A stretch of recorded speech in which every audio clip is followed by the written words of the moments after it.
So let me go ahead and write down the definition of matrix multiplication, and then we'll do some examples. We will let A equal that matrix A sub ij, B m by p. So this is an m by p, it would be 3 by 2.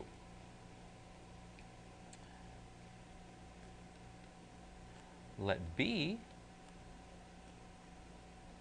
be the ijth B, B p by n.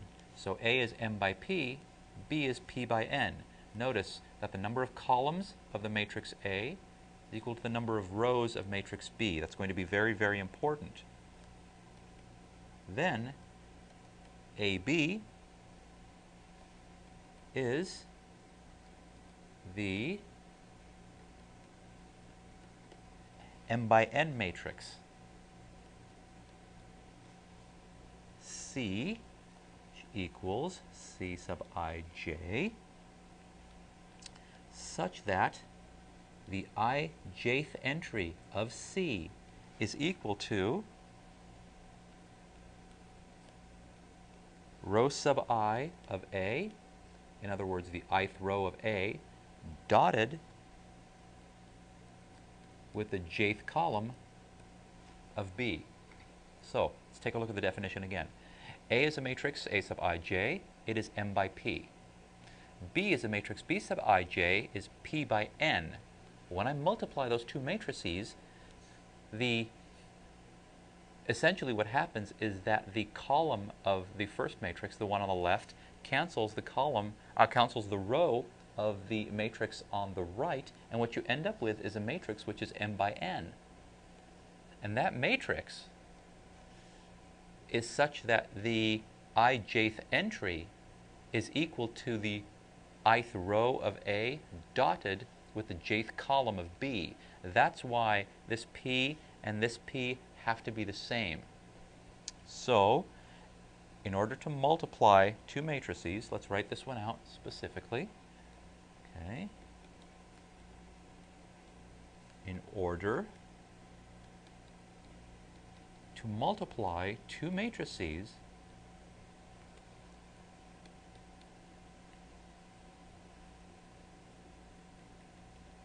the number of columns of the first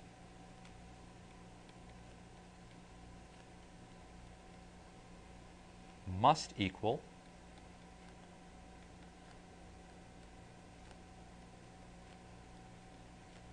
the number of rows of the second. And that's what this says. M by P, P by N. The number of columns of the first has to equal the number of rows. That's the only way that matrix multiplication is defined. And what we mean when we say is defined means if they're not the same, you can't do the multiplication. That's what defined means. It's the only way that you can do it is if that's the case. Okay, let's see what we've got. So, for example, if I have a 2 by 3 matrix and I want to multiply it by a 3 by 2 matrix, yes, I can do that because the number of columns of the first one is equal to the number of columns of the second one, and essentially they go away. What I'm left with is a final matrix which is 2 by 2. It's kind of interesting. Now notice, if I reverse them and if I did a 3 by 2 matrix, and if I multiplied that by a 3 by 2 matrix, I'm sorry, a 2 by 3,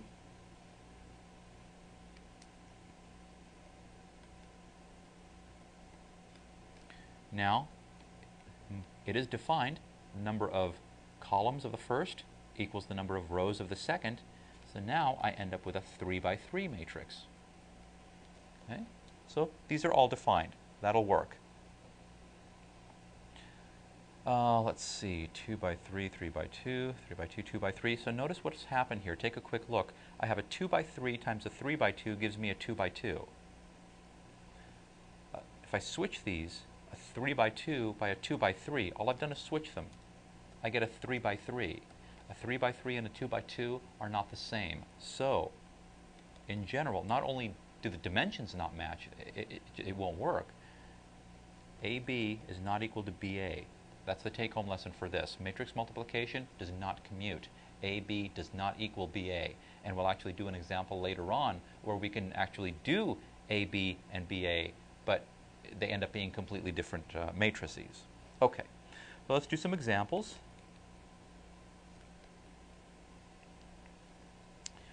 Let's let A equal to 1, 2, minus 1, 3, 1, 4. When doing matrix multiplication, go very, very slowly and go systematically. A lot of arithmetic, lots of room for mistake. Minus 2, 5, 4, negative 3, 2, 1. Okay, so we said that the ijth entry is equal to the ith row of A times the jth column of B. Well, we're looking at here actually let me use black. This is a 2 by 3 matrix, and this is a 3 by 2. So yes, it is defined because this 3 and this 3 are the same, so we should end up with a 2 by 2 matrix. Okay, let's go ahead and put a little thing here for our 2 by 2 matrix. Now, for our the first row, first column, this entry, it's going to equal the first row of A dotted with the first column of B. So it's going to be that row and that column. So I take 1 times minus 2. So let me actually write over here. Let's call this the, so now we're doing the A11 entry, this one right up here. A11 entry equals 1 times a minus 2, which is minus 2, 2 times 4, which is 8, minus 1 times 2, minus 2. So minus 2 plus 8, answer should be 4. So 4 goes there. Now let's do this entry, which is the first row, second column. Well, the first row, second column means I take the dot product of the first row of A and the second column. So A12 entry is equal to 1 times 5, which is 5, 2 times negative 3, which is negative 6, minus 1 times 1, which is minus 1. Let's try this again without these little extra lines. 1 times 5 is 5, 2 times minus 3 is minus 6, minus 1 times 1, minus 1. So 5 minus 6 is minus 1, is minus 2. So this becomes minus 2. Now we're going to go to the second row, first column, which means we do second row, first column. This is A2, 1. 3 times minus 2 is minus 6. 1 times 4 is 4. 4 times 2 is 8. So 8 plus 4 is 12. 12 minus 6 is 6. So this entry is 6. And now we have our last entry, which is the 2, 2. So the 2, 2 entry, second row, second column, which means we dot product the second row with the second column. Second row of A, second column of B. 3 times 5 is 15. 1 times minus 3 is minus 3. 4 times, oops, that's nice.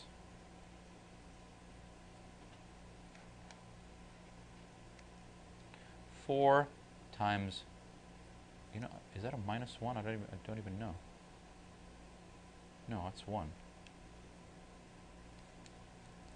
4 times 1 is 4. So we get 15 plus 4, which is 19. 19 minus 3 is 16. So this entry is 16. So the product, so AB is equal to 4 minus 2, 6, 16. 2 by 3 matrix multiplied by a 3 by 2 matrix gives us a 2 by 2 matrix, and we get that by this row, this column, this row, this column, and then this row, this column, this row, this column. That's all you're doing, rows and columns. Now you know why I arranged it. Remember a little bit back when we did dot product, I arranged it, the first one horizontally and the other one vertically. This is the reason why. Because when we multiply, we're doing this times that, this times that, this times that. We can move one this way, one this way. It seems sort of, it's a way of keep things separate. As one hand, one finger moves across a row, the other finger should move down a column, as opposed to going this way or this way. Okay.